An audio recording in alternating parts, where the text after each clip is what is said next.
PMC ప్రేక్షకులందరికీ నా నమస్కారం. మనందరి పరమగురు బ్రహ్మర్షి పితామహ పత్రి గారికి, స్వర్ణమాల అమ్మగారికి అనంతకోటి ప్రణామాలు తెలియజేసుకుంటూ, లక్షలాది మంది జానుల యొక్క అనుభవాలు పిఎంసి ఛానల్లో రావాలి అన్న పత్రిజీ ఆశయంలో భాగంగా ఈరోజు ప్రకాశం జిల్లాలోని ఈతముక్కల గ్రామానికి వచ్చి ఉన్నాం. ఇక్కడున్న శ్రీ జ్వాలాముఖి పిరమిడ్ ధ్యాన కేంద్రానికి మనం వచ్చి ఉన్నాం. ఇక్కడ ఉన్నటువంటి ధ్యానమితుల యొక్క అనుభవాలను వారి యొక్క మాటల్లో మనం ఈరోజు తెలుసుకోబోతూ ఉన్నాం. లీలావతి గారు సీనియర్ పిరమిడ్ మాస్టర్, వారి యొక్క ధ్యాన అనుభవాల్ని వారి యొక్క మాటల్లో మనం తెలుసుకుందాం. మిత్రులారా, నమస్తే మేడం. నమస్తే. మీ పేరు, మీ ఊరు, మీ కుటుంబం గురించి, మీరేం చదువుకున్నారు, మీరు ఇప్పుడు ఏం చేస్తున్నారు, వాటి గురించి తెలియజేయండి. మాది ఈతముక్కల. నా పేరు అడిగోపల్లి లీలావతి. నా భర్త గారేమో అడిగోపల్లి నరసింహారావు. పిల్లలు ఒక అబ్బాయి ఒక అమ్మాయి, మనవాళ్ళు మనవరాళ్ళు. నేను 5వ క్లాస్ వరకు చదువుకున్నాను. మేడం, మీరు ఎప్పుడు ధ్యానంలోకి వచ్చారు? ఎవరి ద్వారా ధ్యాన పరిచయం జరిగింది? ధ్యానానికి ముందు మీ జీవితం ఎలా ఉండేది? ధ్యానంలోకి వచ్చిన తర్వాత ఎలా ఉంది? అది ఆరోగ్యపరంగా అవ్వచ్చు, మానసిక పరంగా అవ్వచ్చు, ఆర్థిక పరంగా అవ్వచ్చు, అలాగే ఆధ్యాత్మిక పరంగా కూడా అవ్వచ్చు. 2009లో అయితే నేను చాలా ఇబ్బందుల్లో ఉన్నాను. 2011 మన హరిగారి ద్వారా ధ్యాన మహాయజ్ఞం జరుగుతుంటే అమరావతిలో తీసుకెళ్ళారు. అక్కడికి వెళ్ళిన తర్వాత ఏదో తెలియని ఎనర్జీ, అప్పటి నుంచి కూడా మనం కూడా ధ్యానం చెయ్యాలి, బాగా ఉంటుంది అనేసి అప్పటి నుంచి చేస్తున్నాం ధ్యానం.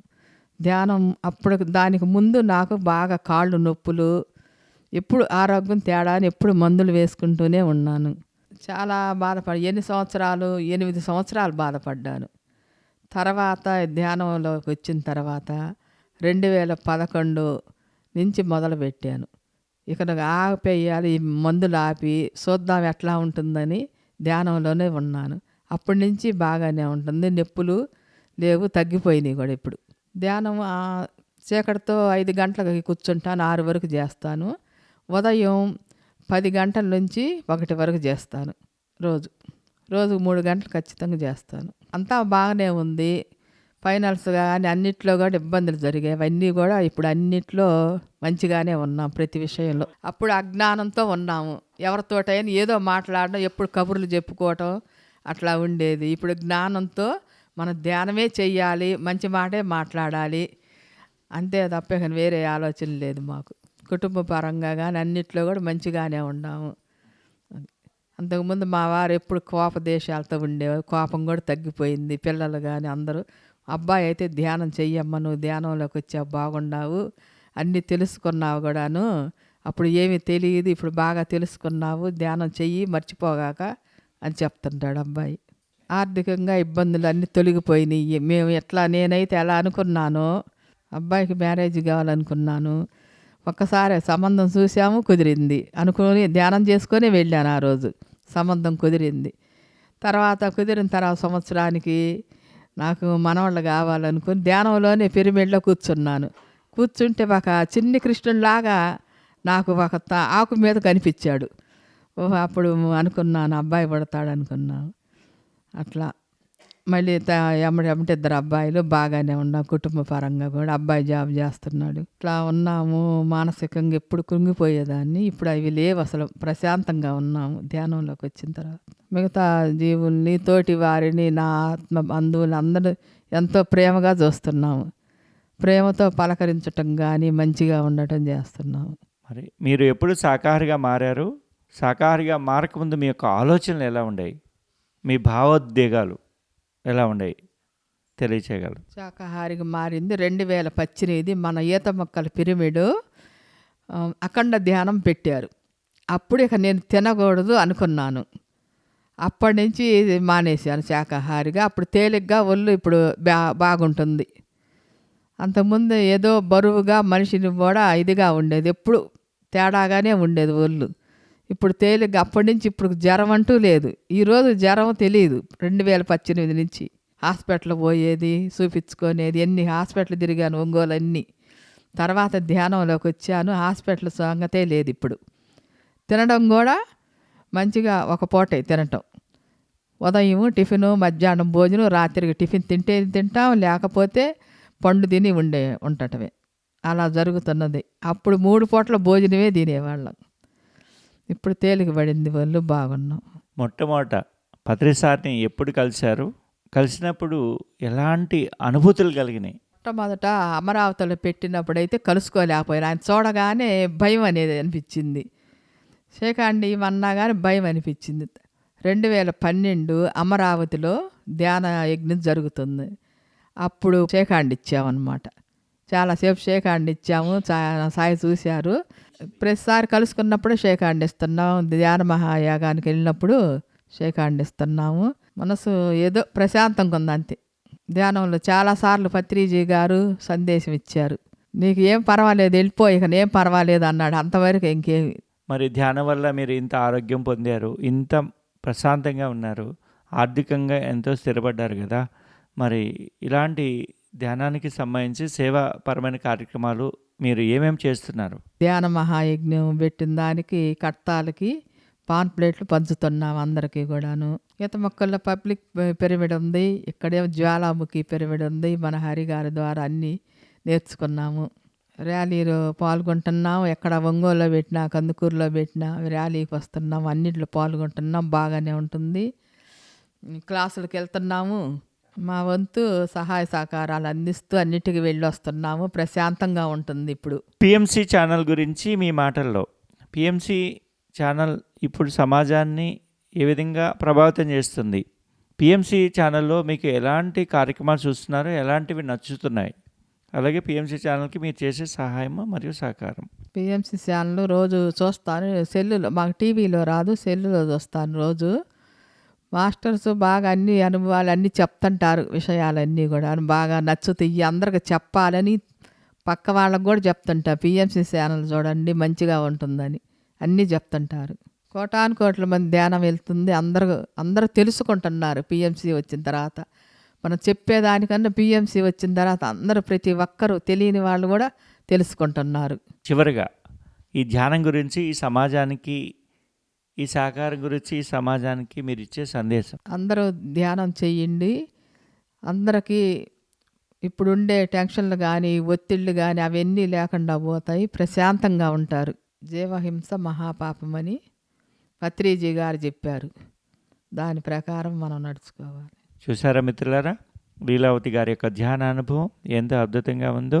సో ధ్యానంలోకి వచ్చి ధ్యానం సర్వరోగ నివారణి అన్న కాన్సెప్ట్ బేస్ చేసుకొని ఎన్నో సంవత్సరాల నుంచి ఉన్నటువంటి మోకాలు నొప్పుల్ని చాలా ఈజీగా తగ్గించుకొని ఆహార నియమాల్లో ఎంతో మార్పులు వచ్చినాయి ధ్యానంలో వచ్చాక. అలాగే వాళ్ళు ఎన్నో రకాలైనటువంటి సేవా కార్యక్రమాలు వారి వంతుగా చేస్తూ ఉన్నారు. కాబట్టి ఇంత అద్భుతమైనటువంటి ధ్యాన అనుభవాల్ని, జ్ఞానాన్ని వారు అందించినందుకు మన పిఎంసి ప్రేక్షకులందరి తరపున హృదయపూర్వకమైనటువంటి ధన్యవాదాలు మేడం. మీకు ధన్యవాదాలు స్వామి. ఈ అవకాశం ఇచ్చిన పిఎంసి ఛానల్కి, పత్రిజీ వారికి ధన్యవాదాలు. పిఎంసి ప్రేక్షకులందరికీ నా నమస్కారం.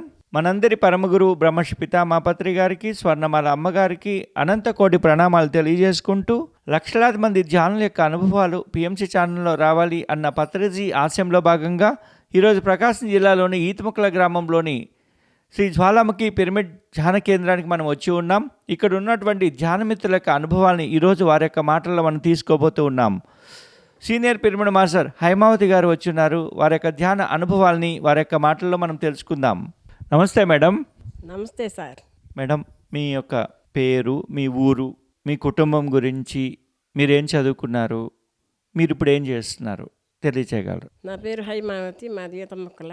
మా వారి రంగనాయకులు. పత్రిజీ గురువు గారికి, స్వర్ణమాల అమ్మవారికి నా ఆత్మ ప్రణామాలు. మేడం, మీరు ఎప్పుడు ధ్యానంలోకి వచ్చారు? ఎవరి ద్వారా మీకు ధ్యాన పరిచయం జరిగింది?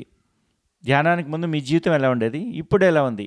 ఆరోగ్యపరంగా కానీ, మానసిక పరంగా కానీ, ఆర్థిక పరంగా కానీ, ఆధ్యాత్మిక పరంగా కానీ. 2011లో హరిగారు ధ్యానంలోకి వచ్చాము. అక్కడి నుంచి ధ్యానం చేస్తున్నాము, బాగానే ఉన్నాం. ఫస్ట్ విశాఖపట్నం ధ్యాన మహాచక్రానికి వెళ్ళాము. ఆరోగ్యం కూడా బాగానే ఉంది. ఏదైనా ఇంట్లో వ్యాపారం కానీ ఏదైనా బాగానే ఉంది. తర్వాత అబ్బాయి వాళ్ళ పెళ్ళిళ్ళు బాగానే జరిగినాయి అన్నీ. ఈ మధ్యలో కొద్దిగా చిన్న వాళ్ళు ఇబ్బంది అయినా ఇప్పుడు మళ్ళీ అన్నీ కలిసిపోయి బాగానే ఉన్నాం అందరం, ఫ్యామిలీ మొత్తం. ధ్యానానికి ముందు బాగానే ఉంది, ధ్యానం తర్వాత కూడా బాగానే ఉంది. నాకు అప్పుడు 2020లో కరోనా వచ్చింది. కరోనా వస్తే నాకు హాస్పిటల్కి తీసుకెళ్తేను అసలు నేను ఉంటాను పోతాను అనుకున్నా. అనుకుంటే నా రోజు రాత్రి 10 గంటల నుంచి తెల్లవారి 6 గంటల వరకు గురువు గారు వైట్ ప్యాంటు కాషాయం చొక్కా వేసుకొని వెనకాల చేతులు పెట్టుకొని తెల్లవాదులు నా ఎమ్మడ తిరుగుతానే ఉన్నాడు. ఆ తర్వాత తెల్లవారి బాగానే ఉందని చెప్పాడు డాక్టర్. తగ్గింది, బాగానే ఉందని చెప్పాడు డాక్టర్. అప్పటి నుంచి నేను ధ్యానం చేస్తూనే ఉంటాను తెల్లవారుజామున 5 నుంచి 6 వరకు, మధ్యాహ్నం 11 నుంచి 1 గంట వరకు. నాకు అంతకుముందు తల తిరిగేది ఉండేది. తల తిరగటం తగ్గిపోయింది బాగానే, కాళ్ళు నొప్పులు తగ్గిపోయినాయి.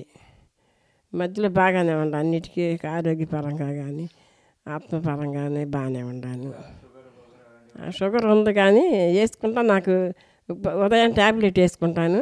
అయినా ఎప్పుడు డాక్టర్ని కలిసినా ఏం లేదమ్మా నీకు 1/20 1/10 ఉందని చెప్తున్నాడు.